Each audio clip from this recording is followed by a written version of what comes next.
Good morning, viewers. You are shine with Global Entertainment's News TV.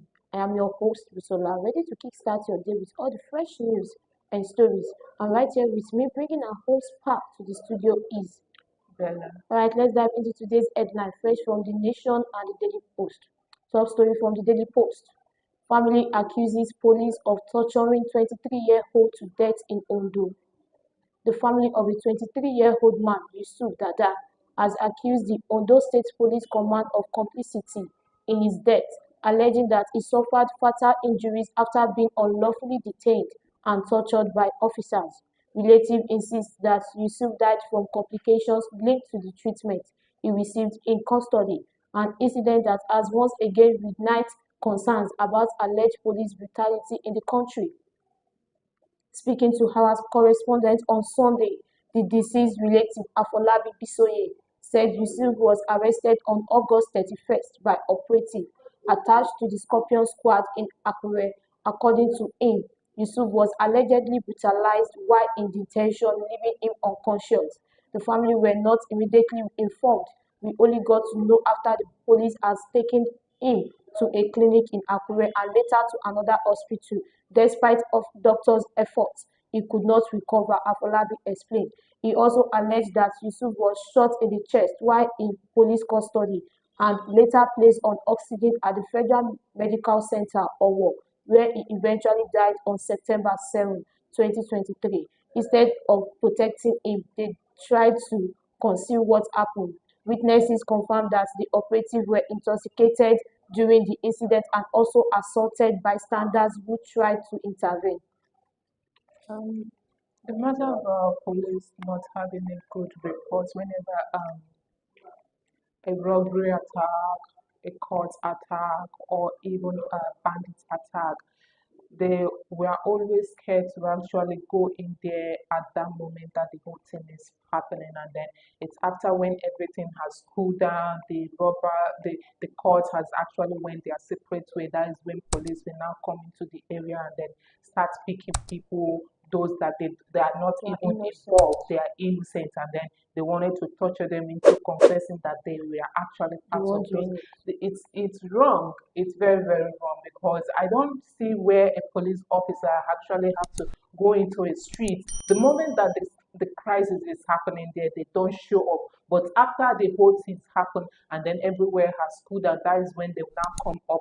If you come after the whole thing has cooled up or you are not there the moment this thing is happening, then you don't have any right to come up after the whole thing has cooled up and And then start arresting taking people. youth, arresting people. You see youth in a dread, you arrest them, you say you are suspecting them Mm-hmm. of being a cultist or being a yahoo. It's really really Yeah, it's wrong. bad. A police personnel does not even have to be doing all this thing in. This feels like there's no training when it comes to training security personnel. There's no well training for them. They just do anyhow. They just pick anybody that they feel like they wanted to put in that uniform, and then they start behaving like animals. That is very wrong. Yeah, it's very wrong. All right, let's move on. Gunmen killed six in fresh attack on Plateau community. At least six people were killed when gunmen attacked Iguapa community in Mushere Chiefdom, Boko local government area of Plateau State on Sunday night. Residents said the attackers, who came in large numbers around midnight, shot sporadically and set several houses on fire before fleeing.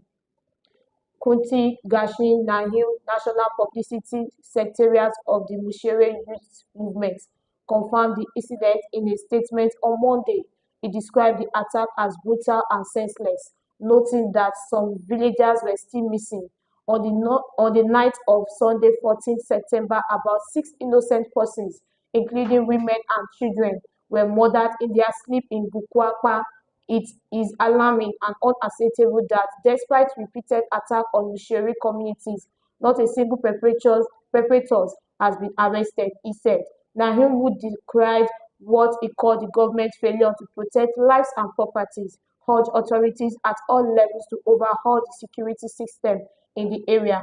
The people of Ga and surrounding community are living in constant fears.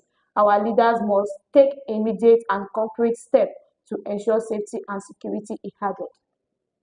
we have been talking about this kidnap terrorists thing for a actually very long time. invading a lot of community in Plateau. Let me just say northern part especially, and it's really, really it's sad things for us to be witnessing. This is not just a news of that just occur. It has been in the news for a long time. That every day we have to actually expect something like this to happen, or we have become so used to the fact that there is going to be a sad news today or tomorrow Tomorrow.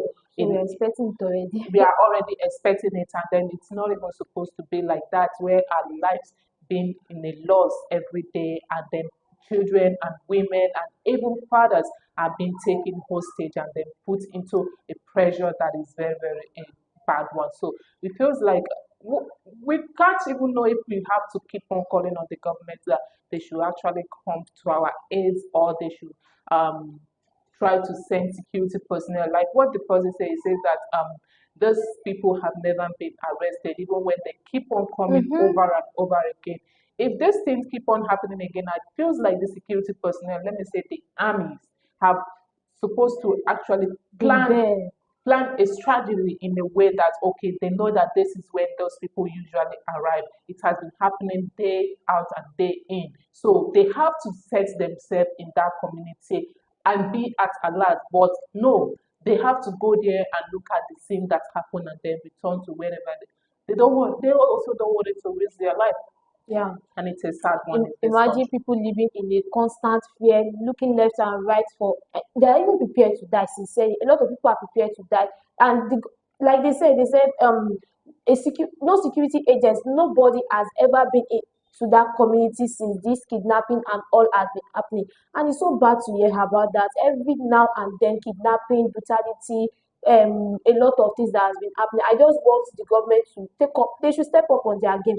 This is not right. You can't expect the security agents to also go there without no equipment, nothing to fight with them about. With there's nothing they can do about it. That's why they are just on a mellow station.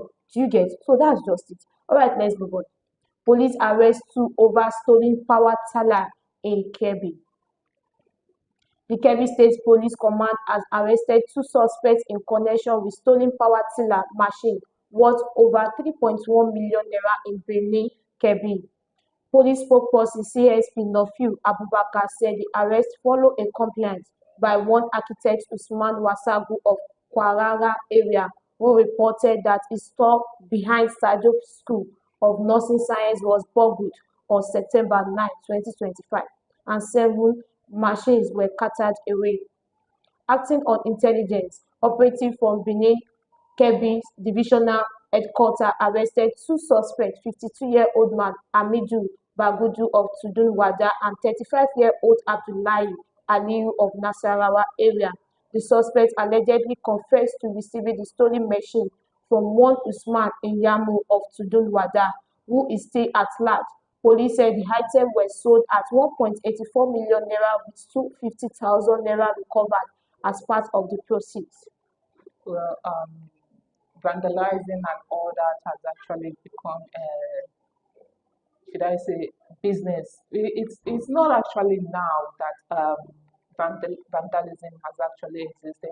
It's something of a long time, and then it feels like most of us as a Nigerian, we are very, very selfish and greedy when it's where if we wanted to talk and accept on that term that some of us as a Nigerian, we are very, very selfish and greedy. We tend to actually feel at ease in taking what does not actually belongs Belongs to to us, us. and then destroy things that's supposed to support or provide some certain thing in the community or in the state, and then we tend to destroy it for whoever that actually put that there, and then we are going to be expecting that we needed a review of it, or we needed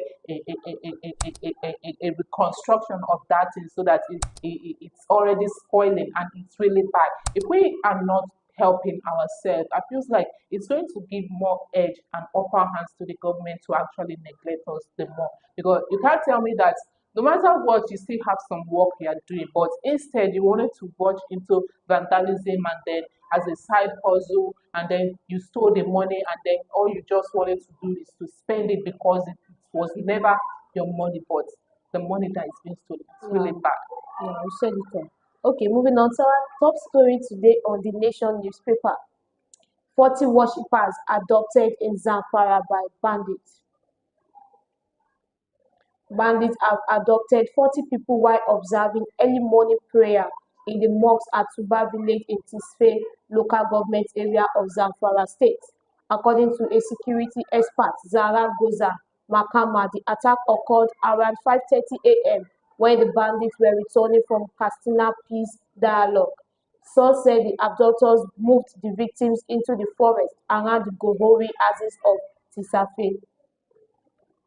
The bandit has no unified command or control. You can negotiate with some groups in Katsina, while others continue to carry out attacks in Zamfara, Sokoto, Kebbi, and Kaduna, a source said.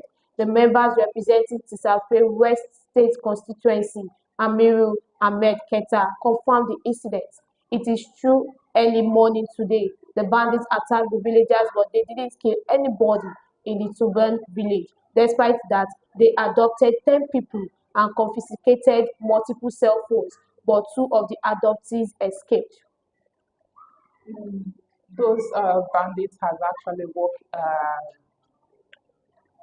walk into this thing of kidnapping this time around, and then using Seeking ransom. seeking ransom because they don't want it to be in that. And if you didn't pay your ransom on time, these people is going to be killed and then send the body parts to whoever that is in need of it, and then they'll still make money. It's the state that Nigeria has actually turned into, and then it's really a sad and a very bitter one to be witnessing in the big 2025 that nothing is being done about it. These bandits are not from other countries. Let me say they They are within us. some are actually within us, some are those that are actually giving them the hideouts and the in and out Information. information about every part they needed to go. And because it feels like Nigeria is so nonchalant about trying to There is nothing they tackle can do. some risk or terrorists that is terrorizing the country, they feels like it's better they should leave it like that.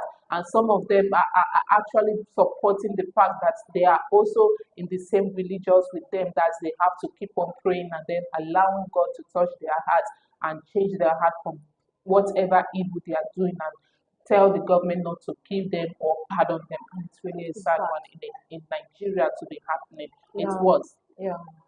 All right, let's move on. Drug abuse among youth worsens, says expert. Drug abuse among youth is worsening, with 1 in 7 Nigerians from 15 to 64 profiled as drug users, 3 times the global average, experts have said. A 2018 National Drug Use Survey by UN Office on Drug and Crime in partnership with federal government reached its conclusion and was part of discussion at a health talk by RCCG Zone Chapel, Lagos Province 57 at Ikeja. The program, Drug and Substance Abuse: Any Hope for the Youth, brought together doctors, narcotic officers, and academics. Well, drugs abuse in Nigeria has always been another top stories mostly, but many people don't actually want to talk about it because it feels like it is for my I'm taking care of myself. For your Well, health. there are some family that actually wanted to depend on this Drug. drugs every day. You see people hawking drugs on the roadside.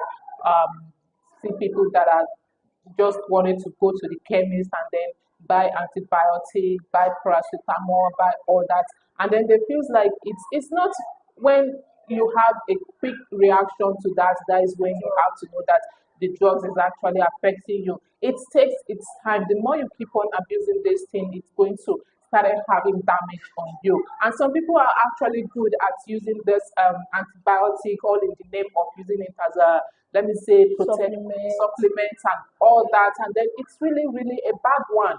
I get to a point that your body is going to be resistant to all these antibiotics, and then no matter how much it feels like you want it to take, it's not going to work out. But still, yet here in Nigeria, we abuse everything, even the drugs, the power, everything. We abuse it, and I don't even know how it's going to get cured, but I feel like it has already been dripping deep into us that we can actually pull out of this. It's going Exactly. to be hard. Yeah, it will affect a lot of people. It will affect A them, lot. not a lot. It will affect them that don't even want it to listen. Imagine coming out to actually say that using this type of certain drugs over and over again can actually cause harm and damage. And then you're still going to see some people that will say that Taking that it. is what is helping me, that I never died for all this while, so I'm going to continue to take it. It's bad. Yeah, it's bad. All right, viewers, thank you for joining us today on the Breakfast Show. I've been your host, Busola. I hope you enjoyed today's program. Don't forget to like, share, and subscribe for more news and updates on Global Entertainment News TV. Until next time, have a wonderful day.